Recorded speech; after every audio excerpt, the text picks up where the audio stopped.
Exercise చేస్తున్నప్పుడు mobile వాడొచ్చా లేదా? Is it good or bad? చాలామంది ఎక్సర్సైజు చేస్తూ ఉన్నప్పుడు మొబైల్ హ్యాండ్‌లో తీసుకొని ఎక్సర్సైజ్ కోసం వెళ్తూ ఉంటారు. అయితే ఈ మొబైల్‌లో మనం యాప్స్ కొన్ని ఫిట్‌నెస్ యాప్స్ అవి యూట్యూబ్ వర్కౌట్స్ కానీ లేదా ఫిట్‌నెస్ యాప్స్ వేటికి వెళ్ళినా కూడా అవి చూసుకొని ఎక్సర్సైజ్‌కి ప్లాన్ చేసుకోవటం కరెక్టే. అదేవిధంగా టైమర్‌ని చెక్ చేసుకోవడం కూడా మనకు అవసరమే. ఎక్సర్సైజ్ చేస్తున్నప్పుడు మ్యూజిక్ వినడం లేదా పాడ్‌కాస్ట్‌లు వినడం అది కూడా కరెక్టే. ఒక్కరే సింగిల్‌గా ఎక్సర్సైజ్‌కి వెళ్ళినప్పుడు మొబైల్ వెంట తీసుకొని వెళ్ళడం కూడా కరెక్టే. మైల్డ్ ఇంటెన్సిటీ ఎక్సర్సైజ్ చేస్తున్నప్పుడు కూడా మొబైల్ వాడుకోవచ్చు. అలాగే వార్మప్‌లో, కూల్ డౌన్‌లో కూడాను మొబైల్‌ని చూడొచ్చు. స్ట్రెచ్ ఎక్సర్‌సైజెస్ వీటన్నిటిలో కూడాను మొబైల్‌ని వాడుకోవచ్చు.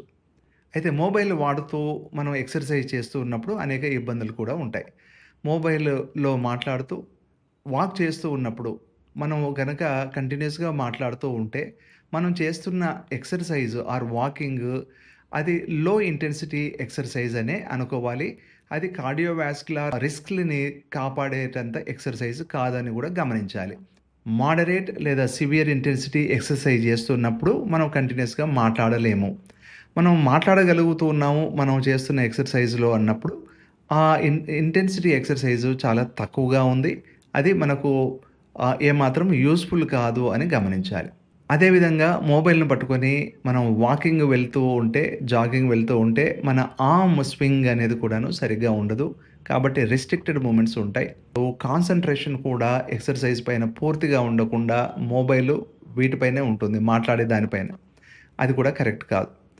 సోషల్ మీడియాలో ఉండడం లేదా కంటిన్యూయస్‌గా మాట్లాడడం అనేది కూడా మంచిది కాదు. కొన్ని ప్రమాదాలు గూడా వస్తాయి. యాక్సిడెంట్స్ కూడా జరుగుతాయి. కింద పడటం, దెబ్బలు తగలటం లాంటివి కూడా. కాబట్టి మొబైల్ అనేది పరిమితంగానే వాక్ చేస్తున్నప్పుడు లేదా ఎక్సర్సైజ్ చేస్తున్నప్పుడు వాడాలి.